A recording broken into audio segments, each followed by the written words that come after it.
వాయిదా వేసుకోండి. రేపు మంత్రుల ప్రోగ్రాం ఉంది.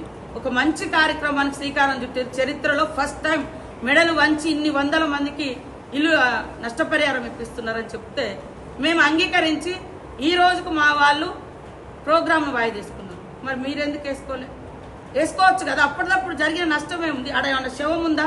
నిజంగా శవం ఉంది. శవం అడ్డం పెట్టుకొని చేస్తే ఏదో మరి మీకు ఎక్స్పోజర్ ఎక్కువ దొరుకుతుందనో లేకుంటే ఇంకోటనో చేసిరంటే అదో లెక్క. ఆడ శవం కూడా లేదు. ఆడ కనీసం పోరు కూడా పోలేదు ఈ రోజు వరకు. అక్కడ నిలబడ్డ వాళ్ళు, పోటీ చేసిన వాళ్ళు కానీ గొడవ చేశారు. అయినా కూడా నేను మళ్ళీ మీడియా సోదరులు చెప్తున్నా, వాళ్ళు ధర్నా చేస్తామంటే ధర్నా చౌకు ఏది గాంధీ విగ్రహం కాడ చేసుకోండి అని ఇచ్చారు. అర్ధగంట సేపు మమ్మల్ని ఇక్కడ ఆపిరు, ఇద్దరు మంత్రులం. మరి అదే విధంగా కోదండరామరెడ్డి గారు మన వ్యవసాయ శాఖ కమిషను చైర్పర్సన్, తర్వాత విత్తనాల శాఖ చైర్పర్సన్ అన్వేష్ రెడ్డి, ఆ కమిషన్ మెంబర్స్ అందరు కూడా ఇక్కడ అర్ధగంట 1 అవర్ దాకా మేము ఆగినాం. చేసి వెళ్ళిపోతామండి. మళ్ళీ అటేడు పోయి మళ్ళీ ఇటు వచ్చి మళ్ళీ రోడ్లు ఎక్కి, ఎందుకంటే వాళ్ళని ఎవరు పట్టించుకుంటలేరు కాబట్టి అరెస్ట్ రోడ్డుకు వచ్చినట్టు చేస్తానన్నా అరెస్ట్ చేస్తారు. దాన్ని హైలైట్ చేసుకోవాలా, ఇంతే తప్ప ఇంకోటి ఏమైనా ఉన్నదా? కాబట్టి చిల్లర రాజకీయాలు మానండి.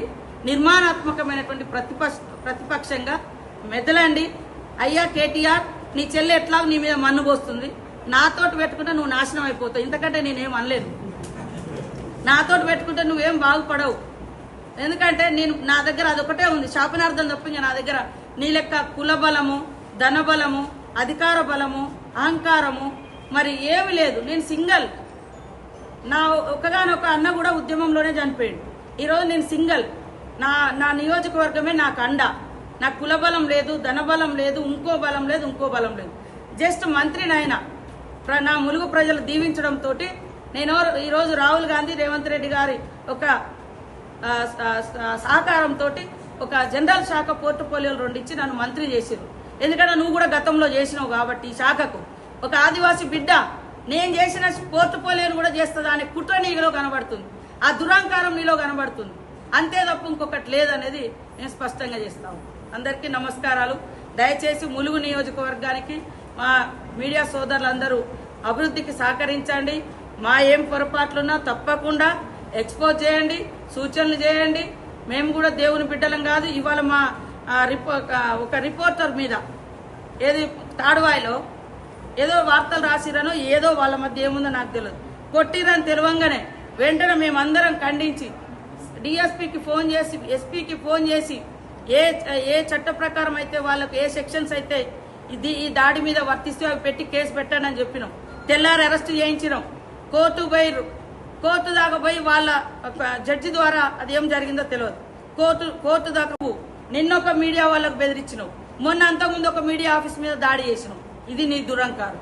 మా వాళ్ళు ఎవరైనా తెలిసి తెలియక తప్పు చేస్తే మేము సారీ చెప్తున్నాం. అక్కడక్కడ ఎవరైనా ఇళ్ల కోసం ఎవరైనా అగాత్యాలు పాల్పడితే ఎంక్వైరీ చేసి వాళ్ళని పార్టీ నుంచి కూడా బహిష్కరణ చేసిన నేను చేస్తా. మీకెందుకు ఆ దమ్ము లేదు? మరి మొన్న మహానీస్ మీద దాడి చేసిన వాళ్ళని ఎందుకు బహిష్కరించలేదు? ఇంకొక ఆఫీస్ మీద కూడా దాడి చేస్తాను నిన్న. మళ్ళీ ఎట్లా మాట్లాడినారు? ఏబిఎనా ఎవరైనా ఇవాళ మా వాళ్ళు ఎవరైనా చేసినా మేము అంటున్నాం. ఈరోజు మీరేమో దుబాయ్లో అక్కడిక్కడ పెట్టుకొని ఛానల్లో పెట్టుకొని ఏదో అక్క తమ్ముడుకు నాకున్న రేవంత్ రెడ్డి గారికి ఏదో వైరుధ్యం అట, ఆదాని అంబానీల కోసం అట. ఆదాని అంబానీ ములుగులో ఏదో దుర్మార్గం అని ఇంత అబద్ధపు నీచపు ప్రచారాలతోటి ఏం సాధిస్తావు? నాశనం అయిపోతావు నువ్వు. అంతే, ఇంకా నేనేం చెప్పలేను. నాకు కుల బలము, ధన బలము, నా వెనుక అన్నదమ్ముల బలం ఏం లేదు. నా నియోజకవర్గ ప్రజల బలమే ఉంది.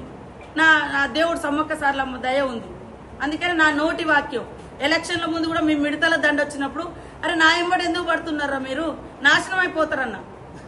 తర్వాత ఇంకోటి ఏదో ఎక్కడో ఏదో ఒక ఫోన్ మా పిఏ చేసిన అది ఆంధ్రాకు సంబంధించిన వాళ్ళది. ఆంధ్ర గవర్నమెంట్, ఈ గవర్నమెంట్ టీఆర్ఎస్ ఉన్నప్పుడు అక్కడిక్కడ రాయబారాలు చేసిన ఆ లారీలో ఏదో మావాడు ఏదో ఫోన్ చేసిండని దాని మీద నన్ను మొత్తం ట్రోల్ చేస్తే ఆ రోజు దుఃఖంతో నేను అన్నా, నువ్వు నాశనం అయిపోతావని. 2 రోజులకే నీ కుటుంబం నుంచి పోయి జైల్లో పడి.